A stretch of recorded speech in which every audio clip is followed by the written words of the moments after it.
Good morning everyone. आज के lecture में हम लोग पढ़ेंगे हिस्टैरिसीस लूप। ठीक है, इससे पिछले लेक्चर में आपको मैंने बीएच कर्व बताया था और बीएच कर्व में मैंने आपको बोला भी था कि जो नेक्स्ट लेक्चर में हम लोग का हिस्टैरिसीस लूप आने वाला है वो hysteresis loop basically BH curve का ही एक टाइप है। ठीक है, मतलब जो बीएच कर्व में हम लोग देखे थे कि मैग्नेटिक फ्लक्स डेंसिटी और मैग्नेटिक फील्ड इंटेंसिटी के बीच में बनने वाले कर्व को बीएच कर्व कहते हैं। तो यहाँ पे भी जो हम लोग हिस्टैरिसीस लूप बनाएंगे तो यहाँ पे भी हम लोग जो दिखाएंगे एक्स एक्सिस और वाई एक्सिस पे वहाँ पे यहाँ पे भी बी एंड एच ही लेंगे। ठीक है सर, तो हिस्टैरिसीस लूप स्टार्ट करने से पहले हम लोग दो टर्म के बारे में जानेंगे सर। हम उम्मीद कर रहे हैं कि आप जानते भी होंगे या नहीं भी जानते होंगे, तो बस एक बार समझ लेते हैं कि उस टर्म का क्या नाम है और क्या मीनिंग है। ठीक है सर, एक एक करके समझिए। फर्स्ट टर्म है आपका sir, first term is residual magnetism. First term क्या है सर? Residual magnetism. एकदम स्टेप बाय स्टेप और आराम आराम से समझेंगे। First term is residual magnetism and second term is coercive force. Second term is क्या है सर? Coercive force. अब दोनों एक दूसरे से रिलेटेड है। कैसे रिलेटेड है सर?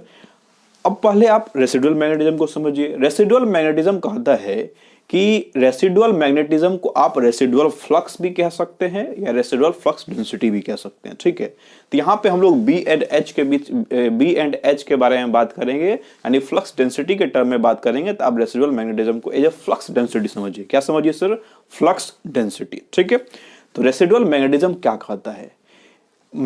किसी भी मैग्नेटिक मटेरियल में, किसी मैग्नेटिक कॉइल में, कोई भी मैग्नेट में उससे अगर आप मैग्नेटाइजिंग फोर्स को रिमूव कर देते हैं, मान लीजिए कोई आपका ये मैग्नेटिक मटेरियल है, ठीक है, और इस मैग्नेटिक मटेरियल में आप मैग्नेटाइजिंग फोर्स दे रहे हैं।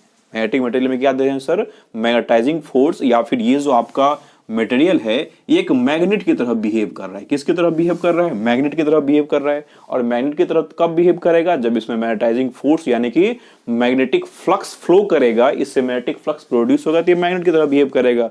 आपको मैंने परमानेंट मैग्नेट और इलेक्ट्रोमैग्नेट के बारे में बताया था। ठीक है, तो ये जो आपका मैग्नेट है, इस पे मैग्नेटाइजिंग फोर्स दिए, मैग्नेट की तरह बिहेव किया, ये फ्लक्स जनरेट किया, फ्लक्स से फ्लक्स डेंसिटी बना। अब क्या है कि अब उस मैग्नेटाइजिंग फोर्स को आप हटा लें, उस मैग्नेटाइजिंग फोर्स को आप रिमूव कर दें।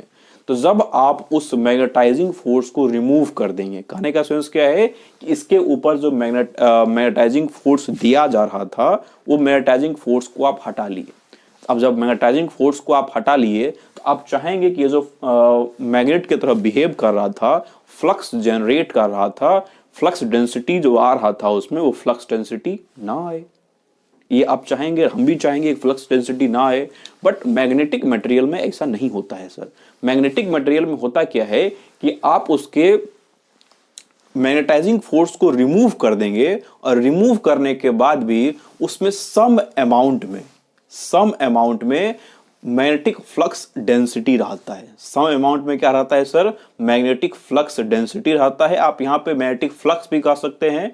मैग्नेटिक फ्लक्स और मैग्नेटिक फ्लक्स डेंसिटी कहने में डिफरेंस नहीं है। अगर मैग्नेटिक फ्लक्स कह रहे हैं तो और मैग्नेटिक फ्लक्स डेंसिटी कह रहे हैं तो उसके अंदर अपने आप मैग्नेटिक फ्लक्स आ गया, क्योंकि मैग्नेटिक फ्लक्स डेंसिटी क्या होता है? Magnetic flux per unit area. तो यहाँ पे क्या बोला मैंने कि मैग्नेटाइजिंग फोर्स के रिमूव करने के बाद भी ये कंप्लीटली डीमैग्नेटाइज नहीं होता है। हम लोग चाह रहे हैं कि कंप्लीटली डीमैग्नेटाइज हो जाए, क्योंकि मैग्नेटाइजिंग फोर्स रिमूव कर लिए, बट ये कंप्लीटली डीमैग्नेटाइज नहीं होता है।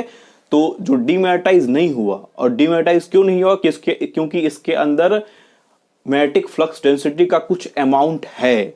जो इसके अंदर जो मैग्नेटिक फ्लक्स डेंसिटी का कुछ अमाउंट है, उसी मैग्नेटिक फ्लक्स डेंसिटी को क्या कह देते हैं सर? Residual magnetism.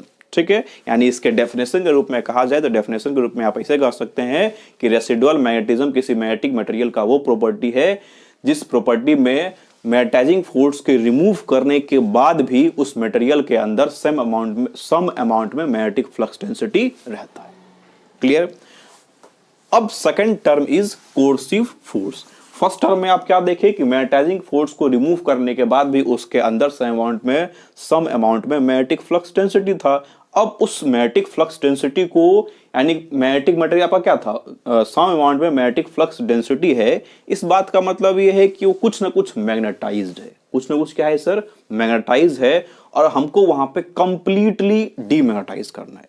ये जो मटेरियल है इस पे मैग्नेटाइजिंग फोर्स रिमूव किए, रिमूव करने के बाद भी सम अमाउंट में मैग्नेटिक फ्लक्स डेंसिटी रहा, जिसको रेसिडुअल मैग्नेटिज्म बोल दिए हम लोग, ठीक है। अब हम लोग चाह रहे हैं कि उस some amount of magnetic flux density को कंप्लीटली डीमैग्नेटाइज कर दे, यानी यहां पे जो मैग्नेटाइजिंग फोर्स के रिमूव करने के बाद भी थोड़ा सा ये मैग्नेटाइज था, इसको कंप्लीटली डीमैग्नेटाइज करना चाहते हैं। तो ये जो कंप्लीटली डीमैग्नेटाइज करना चाह रहे हैं, उसके लिए इस पे एक फोर्स दिया जाएगा, इस मैग्नेटिक मटेरियल पे एक फोर्स दिया जाएगा, और उसी फोर्स को बोलेंगे सर कोर्सिव फोर्स। उसी फोर्स को क्या बोलेंगे, कोर्सिव फोर्स। अब मैं दोनों को एक साथ में समराइज कर देता हूं, उसके बाद हम लोग अपने टॉपिक पे आएंगे। रेसिडुअल मैग्नेटिज्म बोला कि मैग्नेटिक मटेरियल का ऐसा प्रॉपर्टी जिसमें मैग्नेटाइजिंग फोर्स के कंप्लीटली रिमूव करने के बाद भी अगर सम अमाउंट में मैग्नेटिक फ्लक्स डेंसिटी रहे तो उसको हम लोग रेसिडुअल मैग्नेटिज्म कहते हैं। अब सम अमाउंट में मैग्नेटिक फ्लक्स डेंसिटी है तो मतलब वो कुछ ना कुछ मैग्नेटाइज है। तो मैग्नेटिक मटेरियल को कंप्लीटली डीमैग्नेटाइज करने के लिए उसके ऊपर एक फोर्स दिया जाता है, और उसी फोर्स को क्या कह देते हैं sir, coercive force. I think अब आपको क्लियर होगा। अभी आपको क्लियर नहीं है तो आप वीडियो को फिर से देखिए। चलिए हम लोग आते हैं अपने टर्म हिस्टैरिसीस लूप पे।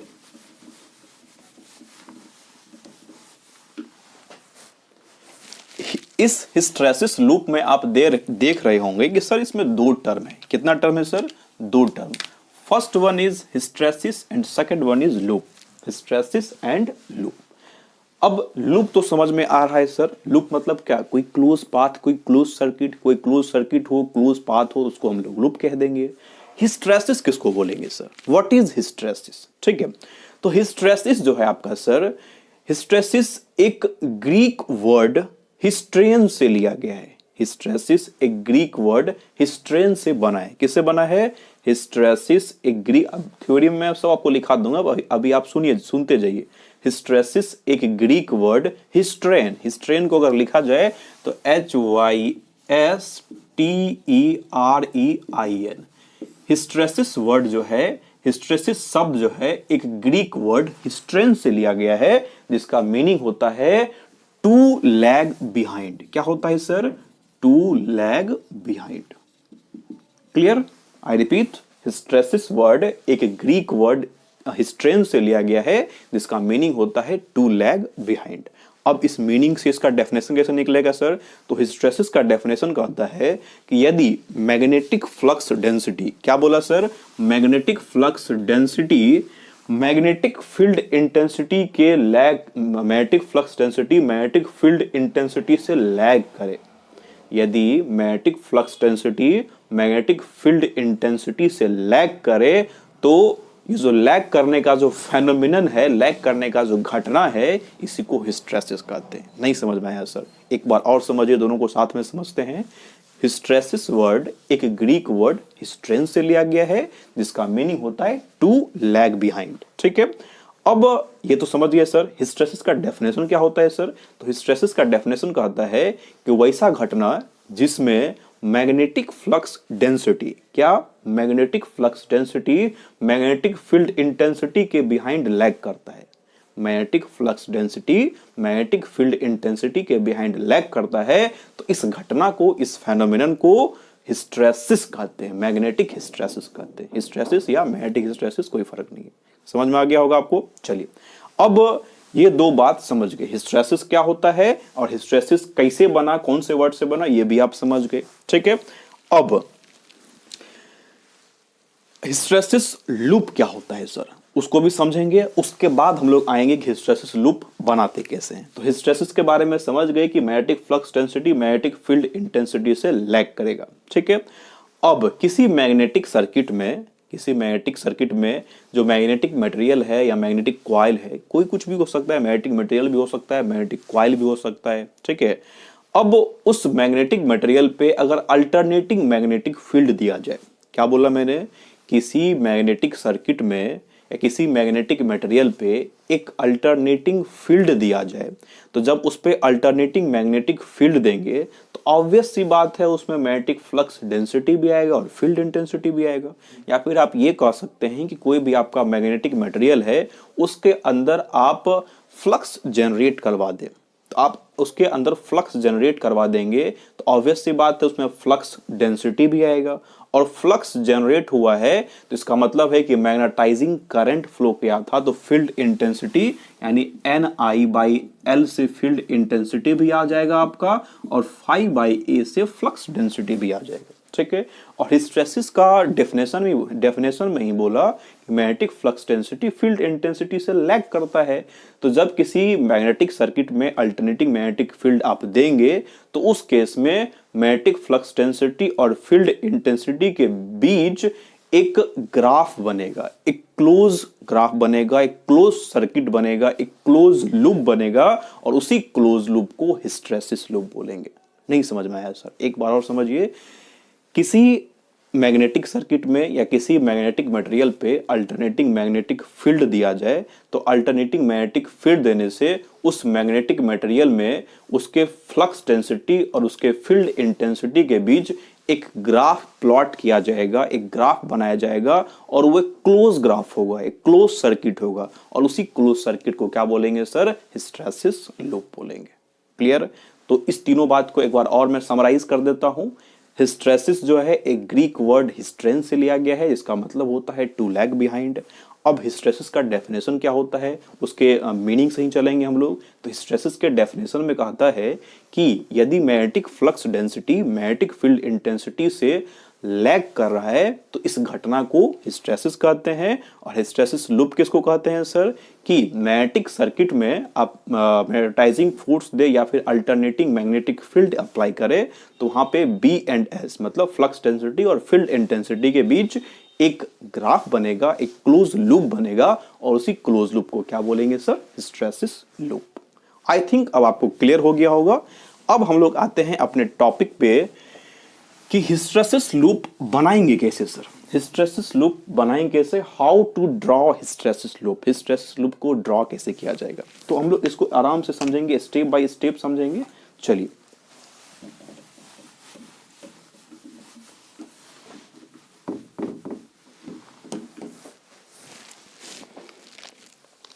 अब हिस्टैरिसीस लूप बनाया कैसे जाएगा? देखिए, सबसे पहले मैंने आपको जस्ट अभी थोड़ी देर पहले बताया था, ये जो हिस्टैरिसीस लूप होता है, ये हिस्टैरिसीस लूप BH कर्व, किसका सर? BH कर्व का ही एक टाइप है। मतलब जिस तरीके से BH curve B and H के बीच का ग्राफ था, उसी तरीके से हिस्टैरिसीस लूप भी आपका क्या होता है सर? B एंड H के बीच का ग्राफ होता है। तो यहाँ पे H को y एक्सिस पे दिखाएंगे एंड B को y एक्सिस पे दिखाएंगे। ये H है, ये प्लस में B है, और ये प्लस में H है। ये प्लस B, ये प्लस H, ये आपका माइनस में H, और ये आपका माइनस B। तो यहाँ पे आप कंफ्यूज नहीं कीजिएगा कि सर आप तो बोले कि वो लैग करेगा, फ्लक्स डेंसिटी फील्ड इंटेंसिटी से लैग करेगा, लेकिन यहाँ पे तो कुछ ऐसा दिखा नहीं रहे हैं सर।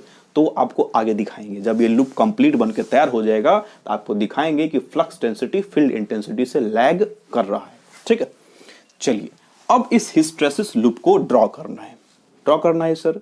तो अब हिस्टैरिसीस लूप को ड्रॉ करना है, तो हिस्टैरिसीस लूप को ड्रॉ करने के लिए सबसे पहले किसी मैग्नेटिक मटेरियल पे अल्टरनेटिंग मैग्नेटिक फील्ड अप्लाई करेंगे।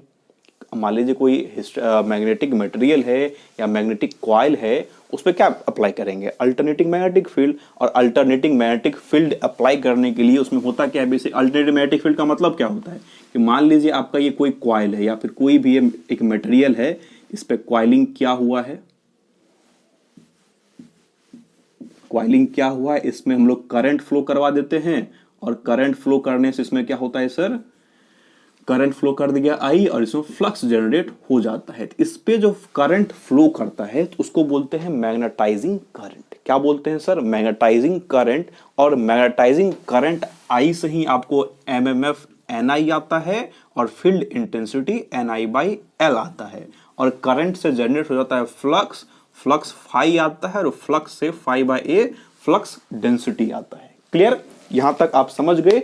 अब उस हम लोग मैग्नेटाइजिंग करंट के साथ में बी और एच दोनों को रिलेट करते हुए ग्राफ बनाएंगे। कैसे ग्राफ बनाएंगे सर, देखिए यहां पे जो क्या बोले, अल्टरनेटिंग मैग्नेटिक फील्ड, मतलब करंट जो भी, करंट जो है आपका वो भी क्या है सर, अल्टरनेटिंग है। करंट क्या है सर, अल्टरनेटिंग, ठीक है। अब कैसे काम करेगा ये, फर्स्ट केस में जब आप मैग्नेटाइजिंग करंट देंगे, जब फर्स्ट केस में आप मैग्नेटाइजिंग करंट देंगे, तो मैग्नेटाइजिंग करंट आप दिए, ठीक है। तो मैग्नेटाइजिंग करंट जब जीरो था तो उस समय एच भी जीरो था, क्योंकि करंट पर ही आपका डिपेंड करता है एच। ये देखिए ये एच है और ये देखिए ये बी है। मैग्नेटाइजिंग करंट पर ही एच डिपेंड करता है और मैग्नेटाइजिंग करंट से ही फ्लक्स आता है और फ्लक्स से बी बनता है। तो जब मैग्नेटाइजिंग करंट जीरो था तो उस समय एच भी जीरो था और बी भी जीरो था। क्लियर। अब क्या बात हो गई सर कि मैग्नेटाइजिंग करंट बढ़ाए दिए आप, सर्किट में मैग्नेटाइजिंग करंट आया, तो जब सर्किट में मैग्नेटाइजिंग करंट आया तो उस केस में एच भी इंक्रीज करेगा, बी भी इंक्रीज करेगा, एच और बी दोनों इंक्रीज करेगा। तो देखिए ये इंक्रीज करने लगा, एच और बी दोनों इंक्रीज करने लगा, ठीक है। इसको थोड़ा सा मैं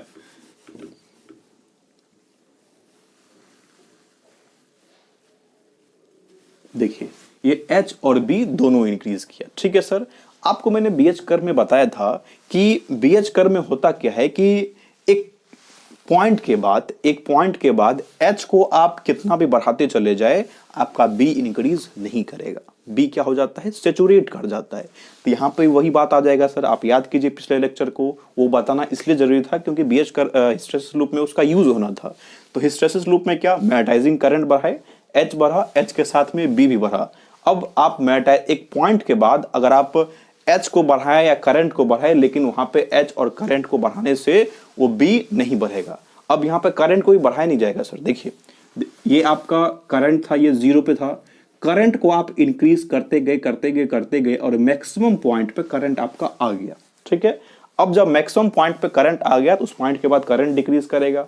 उस पॉइंट के बाद अगर आप चाहें कि एच को इंक्रीज कर ले और बी को बढ़ा ले, तो लेकिन बढ़ा ले तो ये अपने प्रॉपर्टी की वजह से बी बढ़ेगा नहीं, क्योंकि बी का प्रॉपर्टी क्या है, एक पॉइंट पे आके वो सेचुरेट कर जाता है और जिस पॉइंट पे वो सेचुरेट करता है उसको सेचुरेशन पॉइंट या नी पॉइंट कहते हैं। इस पॉइंट पे आके ये सेचुरेट कर गया, मतलब मैक्सिमम हो गया। क्या हो गया सर, मैक्सिमम हो गया। इसको हम लोग ए बोलेंगे और ए के साथ साथ यहां पे लिख देंगे प्लस बी मैक्स। क्या लिख देंगे सर, प्लस बी मैक्स। इस पॉइंट पे, इस पॉइंट का नाम ए है और यहां पे क्या है, बी मैक्स का वैल्यू मैक्सिमम है। अब करंट के वैल्यू को आप डिक्रीज करके जीरो कर दिए, करंट के वैल्यू को डिक्रीज करके क्या कर दिए सर आप, जीरो। तो करंट के वैल्यू को डिक्रीज करके आप जीरो किए, देखिए जीरो किए, तो जीरो करने के केस में, जीरो करने के केस में अभी ग्राफ समझते जाइए, बाद में हम इसको अच्छे से बना देंगे, आप बना लेंगे कॉपी में। करंट जब आप जीरो किए तो करंट जीरो करने के केस में फील्ड इंटेंसिटी तो जीरो हो गया। फील्ड इंटेंसिटी इसलिए जीरो हो गया क्योंकि ये करंट का डायरेक्टली प्रोपोर्शनल होता है, तो फील्ड इंटेंसिटी जीरो हो गया। लेकिन फील्ड इंटेंसिटी जीरो होने के बावजूद भी आपका जो फ्लक्स डेंसिटी था सर, वो फ्लक्स डेंसिटी जीरो नहीं हुआ। फ्लक्स डेंसिटी क्या हुआ, जीरो नहीं हुआ। अब जब फ्लक्स डेंसिटी जीरो नहीं हुआ तो हुआ क्या सर, तो इसको बी पॉइंट दिए, तो ओ भी आपको यहां पे एक वैल्यू दिया।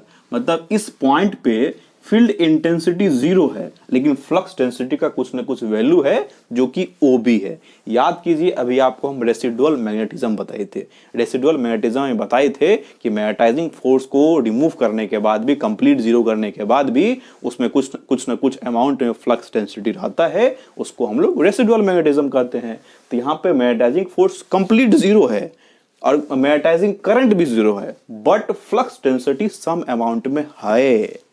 दिख रहा है आपको यहाँ पे, फ्लक्स डेंसिटी सम अमाउंट में है। तो ये जो ओबी वाला पॉइंट है, बी पॉइंट है, यहाँ पे आपको क्या मिलेगा सर, रेसिडुअल मैग्नेटिज्म। क्या मिलेगा, रेसिडुअल मैग्नेटिज्म। तो यहाँ पे लिख देंगे हम लोग क्या सर, रेसिडुअल मैग्नेटिज्म। हट दीजिए, बाद में लिख देंगे। चलिए आगे आइए थोड़ा सा। अब फ्लक्स डेंसिटी इसमें पूरा थोड़ा सा है। अब फ्लक्स डेंसिटी थोड़ा सा है, इसका मतलब वो मैग्नेटाइज्ड है, और हमको मटेरियल को, कॉइल को, जो भी वहां पे मैग्नेटिक मटेरियल यूज कर रहे हैं उसको कंप्लीटली क्या करना है सर, डीमैग्नेटाइज करना है। कंप्लीटली क्या करना है, डीमैग्नेटाइज। तो कंप्लीटली डीमैग्नेटाइज करने के लिए रिवर्स डायरेक्शन में, कहां पे सर, रिवर्स डायरेक्शन में करंट को बढ़ाएंगे। तो रिवर्स डायरेक्शन में जब आप करंट को बढ़ाएंगे तो बढ़ के ये यहां पे आएगा, देखिए बढ़ के, देखिए यहां पे आया, और इस पॉइंट पे आके आपका फील्ड इंटेंसिटी जीरो हो गया, सॉरी फ्लक्स डेंसिटी क्या हो गया सर, जीरो हो गया। फ्लक्स डेंसिटी जीरो मतलब उसके अंदर कोई भी फ्लक्स डेंसिटी नहीं है, कोई भी फ्लक्स नहीं है, मतलब इस सी पॉइंट पे आपका जो है कॉइल या फिर मैग्नेटिक मटेरियल कंप्लीटली डीमैग्नेटाइज हो गया। कंप्लीटली क्या हो गया सर, डीमैग्नेटाइज। तो ये जो रिवर्स डायरेक्शन में करंट को इंक्रीज करके ये जो सी पॉइंट तक लाए, यही पॉइंट सी आपको क्या दे देगा सर, कोर्सिव फोर्स दे देगा। क्या दे देगा, कोर्सिव फोर्स। और इस पॉइंट सी पे आप देख पा रहे होंगे ये करंट को थोड़ा बढ़ाए हैं, भले ही रिवर्स डायरेक्शन में, लेकिन करंट को थोड़ा बढ़ाए हैं तो मैग्नेटाइजिंग फोर्स तो मिलेगा, बट उसके अंदर वो बिल्कुल मैग्नेटाइज नहीं होगा, कंप्लीटली क्या होगा, डीमैग्नेटाइज होगा।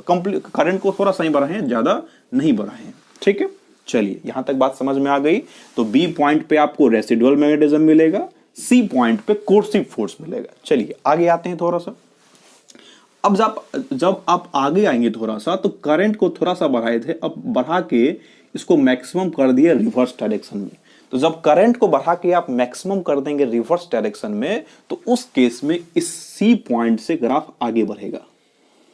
इस सी पॉइंट से क्या होगा सर, आपका ग्राफ आगे बढ़ेगा, और ग्राफ बढ़ने के बाद यहां पे रिवर्स में भी मैक्सिमम हो जाएगा। ये रिवर्स में भी क्या हो जाएगा, ये मैक्सिमम हो जाएगा। और जब रिवर्स में मैक्सिमम हो जाएगा तो यहां पे आ जाएगा, इसको पॉइंट डी देंगे। अब रिवर्स में करंट मैक्सिमम हो गया, करंट तो बढ़ेगा नहीं, अब उस पॉइंट पे आके आपका बी भी क्या हो जाएगा सर, मैक्सिमम हो जाएगा। तो यहां पे लिखेंगे इसको माइनस बी मैक्स। क्या लिखेंगे sir, minus B max, that is maximum value of flux density in reverse direction. Reverse direction में फ्लक्स डेंसिटी का वैल्यू मैक्सिमम है। इस पॉइंट के बाद अब भले मैग्नेटाइजिंग फोर्स को कितना भी दे दे, लेकिन वो बढ़ेगा नहीं। मान करंट को आप, ठीक है, आप इस साइड में ऐसे बढ़ाते गए, लेकिन आपका मैग्नेटाइजिंग फोर्स दे रहे हैं उसको, लेकिन मैग्नेटाइजिंग फोर्स देने के बाद ये आगे इंक्रीज नहीं करेगा, वो सेचुरेट हो जाएगा। वो क्या हो जाएगा सर, सेचुरेट हो जाएगा। अब रिवर्स डायरेक्शन में ये मैक्सिमम हो गया बी मैक्स, मतलब रिवर्स डायरेक्शन में आपका मटेरियल कंप्लीटली मैग्नेटाइज्ड है। कंप्लीटली क्या है, मैग्नेटाइज्ड है। अब उसको डीमैग्नेटाइज भी करना है, तो डीमैग्नेटाइज करने के लिए आप फिर से करंट के वैल्यू को बढ़ाए, मतलब करंट के वैल्यू को जीरो तक लेके जाना चाहे, आप यहां तक लेके जाना चाहे, इस पॉइंट जीरो तक, तो आप जीरो तक लेके आएंगे तो कुछ इस तरीके से आएगा। ये कुछ इस तरीके से आएगा। तो कुछ इस तरीके से आया, तो आप यहां पे देख पा रहे होंगे कि इस पॉइंट पे, ई पॉइंट पे, इस ई पॉइंट पे एच का वैल्यू तो जीरो है सर, मैग्नेटाइजिंग फोर्स तो कंप्लीट जीरो कर दिए हैं, बट फ्लक्स डेंसिटी जीरो नहीं हुआ है। तो जब फ्लक्स डेंसिटी जीरो नहीं हुआ है, इस बात का भी वही सेम मीनिंग है जो बी पे था। बी पॉइंट पे आपको रेसिडुअल मैग्नेटिज्म मिला था, ई पॉइंट पे भी क्या होगा, आपको रेसिडुअल मैग्नेटिज्म मिलेगा, बट ई पॉइंट पे जो रेसिडुअल मैग्नेटिज्म मिलेगा वो बी के अपोजिट में होगा। बी के क्या होगा, अपोजिट में होगा। यहां पे भी सेम बात। अब ई पे रेसिडुअल मैग्नेटिज्म है, मतलब कुछ न कुछ वो मैग्नेटाइज्ड है, कुछ न कुछ क्या है सर, वो मैग्नेटाइज्ड है। तो जब वो कुछ न कुछ मैग्नेटाइज्ड है, तो उसको क्या करना है, हम लोग को कंप्लीटली डीमैग्नेटाइज करना है। कंप्लीटली क्या करना है, डीमैग्नेटाइज। तो कंप्लीटली डीमैग्नेटाइज करने के लिए फिर से करंट के वैल्यू को थोड़ा सा बढ़ाएंगे, फिर से करंट के वैल्यू को थोड़ा सा बढ़ाएंगे, और बढ़ाने के बाद आपको यहां पे आएगा। यहां पे आने के बाद आपका देखेंगे कि बी का वैल्यू कंप्लीट जीरो हो गया। बी का वैल्यू क्या हो गया सर, कंप्लीट जीरो। ये कुछ ऐसे आएगा सर, बी का वैल्यू आपका कंप्लीट जीरो हो गया, जिसको नाम देंगे हम लोग एफ। क्या नाम देंगे, एफ। और इस वाले पॉइंट पे जो एफ पॉइंट पे आपको फोर्स मिलेगा, उस फोर्स को क्या नाम देंगे, कोर्सिव फोर्स। क्योंकि कोर्सिव फोर्स के मदद से ही ना हम लोग जो रेसिडुअल मैग्नेटिज्म था उसके इफेक्ट को खत्म करके मटेरियल को कंप्लीटली डीमैग्नेटाइज किए। ठीक है सर। अब आगे आएंगे तो यहां पे करंट के वैल्यू को मैक्सिमम कर देंगे सर। करंट के वैल्यू को क्या करेंगे? मैक्सिमम। जब करंट के वैल्यू को मैक्सिमम करेंगे तो फिर से ये ग्राफ मिलके यहां पे आके एक लूप बना लेगा। यहां पे क्या कर लेगा? ये लूप बना लेगा, और ये जो लूप बनेगा उसी को हम लोग क्या बोलेंगे? Hysteresis loop. क्या बोलेंगे सर? Hysteresis loop. यहां पे आके कंप्लीट हिस्टेरेसिस लूप बना लेगा। ठीक है। अब नाम इसमें दे दे, बी पॉइंट पे एंड ई पॉइंट पे। बी और ई पॉइंट पे आपको क्या मिला था सर? बी और ई पॉइंट पे आपको मिला था रेसिडुअल मैग्नेटिज्म। बी और ई पॉइंट पे आपको रेसिडुअल मैग्नेटिज्म मिला था, तो लिख दीजिए रेसिडुअल मैग्नेटिज्म। ठीक है। उसके बाद सी और एफ पॉइंट पे आपको मिला है कोर्सिव फोर्स।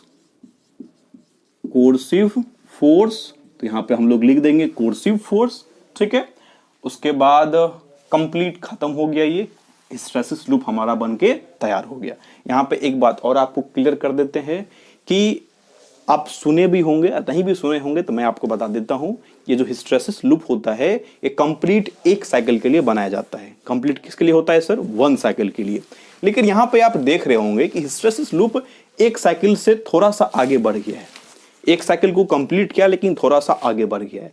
तो इस बात का क्या मीनिंग है सर? आप तो कर रहे हैं कि हिस्टेरेसिस लूप जब भी बनता है 1 साइकिल के लिए बनता है, लेकिन आप बना रहे हैं तो एक साइकिल से बाहर चला गया है। तो देखिए इसमें कंडीशन क्या है कि अभी जो हम लोग हिस्टेरेसिस लूप ड्रॉ किए थे वो किसी मैग्नेटिक मटेरियल, किसी कॉइल का ड्रॉ किए थे, और क्या माने कि मैग्नेटिक मटेरियल कंप्लीटली डीमैग्नेटाइज है, उसमें कोई भी मैग्नेटाइजेशन नहीं है। ठीक है। लेकिन जो प्रैक्टिकली मटेरियल आता है, प्रैक्टिकली मैग्नेटिक मटेरियल आता है, वो तो डीमैग्नेटाइज होगा नहीं। वो क्या होगा? उसमें कुछ ना कुछ रेसिडुअल मैग्नेटिज्म होगा। कुछ ना कुछ क्या होगा सर? रेसिडुअल मैग्नेटिज्म होगा। तो प्रैक्टिकली जब किसी मटेरियल का हिस्टेरेसिस लूप बनाया जाएगा तो उस कंडीशन में ये इस पॉइंट से शुरू नहीं होके इस पॉइंट से शुरू होगा, और ये एक कंप्लीट ग्राफ बनेगा और एक ही साइकिल में ये क्लोज लूप बना देगा। ठीक है। उम्मीद करते हैं आप हिस्टेरेसिस लूप को समझ गए होंगे। अब हिस्टेरेसिस लूप के बारे में एक और बात सर, हिस्टेरेसिस लूप का जो एरिया है, हिस्टेरेसिस लूप का एरिया जितना ज्यादा बड़ा होगा, मतलब जितना मोटा होगा हिस्टेरेसिस लूप, उतना ही वो बैड मैग्नेटिक मटेरियल होगा। मतलब मान लीजिए कि इतना पतला है, अभी इतना मोटा हो जाए, इसका मतलब क्या है कि जो मैग्नेटिक मटेरियल है वो गुड क्वालिटी का मैग्नेटिक मटेरियल नहीं है। यानी यहां से आप ये समझ सकते हैं कि हिस्टेरेसिस लूप से आप पता कर सकते हैं कि मैग्नेटिक मटेरियल गुड क्वालिटी का है बैड क्वालिटी का है। अगर हिस्टेरेसिस लूप का एरिया कम है तो वो गुड क्वालिटी का है, और हिस्टेरेसिस लूप का एरिया ज्यादा है तो वो बैड क्वालिटी का है। क्लियर? चलिए इसके नीचे के तीनों पॉइंट को देख लेते हैं। फर्स्ट पॉइंट में कह रहा है कि the phenomenon of lagging of flux density B behind the magnetising force H in a magnetic material is called magnetic hysteresis. जैसा कि मैंने आपको बताया था कि फ्लक्स डेंसिटी अगर मैग्नेटाइजिंग फोर्स H के बिहाइंड में लैग करता है तो उसको मैग्नेटिक हिस्टेरेसिस कहते हैं। The term hysteresis is derived from the Greek word hysterein. Hysteresis जो आपका ग्रीक वर्ड हिस्ट्रेन से ड्राइव किया गया है, जिसका मीनिंग होता है टू लैग बिहाइंड। ठीक है। And the third point, if an alternating magnetic field is applied to the material, its magnetization और डीमैग्नेटाइजेशन। थोड़ा वीडियो कट गया था नीचे, आप यहाँ देख लेंगे कि थर्ड पॉइंट में कह रहा है कि if an alternating magnetic field is applied to the material, its magnetization and demagnetization characteristics is form a loop, that loop is called hysteresis loop. मतलब किसी मैग्नेटिक मटेरियल पे अल्टरनेटिंग मैग्नेटिक फील्ड अप्लाई करेंगे, उसमें magnetisation भी होगा, demagnetisation भी होगा। आप देखिए तो यहाँ पे मैग्नेटाइजेशन हुआ था, डीमैग्नेटाइजेशन हुआ था, मैग्नेटाइजेशन हुआ था, डीमैग्नेटाइजेशन। ये मैग्नेटाइजेशन का पार्ट है, ये डीमैग्नेटाइजेशन का पार्ट है। उससे एक लूप का फॉर्म होगा जिसको हम लोग हिस्टेरेसिस लूप बोलेंगे। डायरेक्शन देखेंगे, देखिए ऐसे गया, ऐसे गया, ऐसे गया, ऐसे गया, ऐसे गया, ऐसे गया, ऐसे गया, और एक लूप फॉर्म किया। ठीक है। उम्मीद है आपको यहाँ तक समझ में आ गया होगा। नेक्स्ट लेक्चर में हम लोग इसके थ्योरी को देखेंगे। कोई अगर आपको डाउट है तो आप हमको कॉल मैसेज करके पूछ सकते हैं। मिलते हैं नेक्स्ट लेक्चर में। Thank you very much, have a nice day. आप इसको पॉज करके नोट कर लीजिए।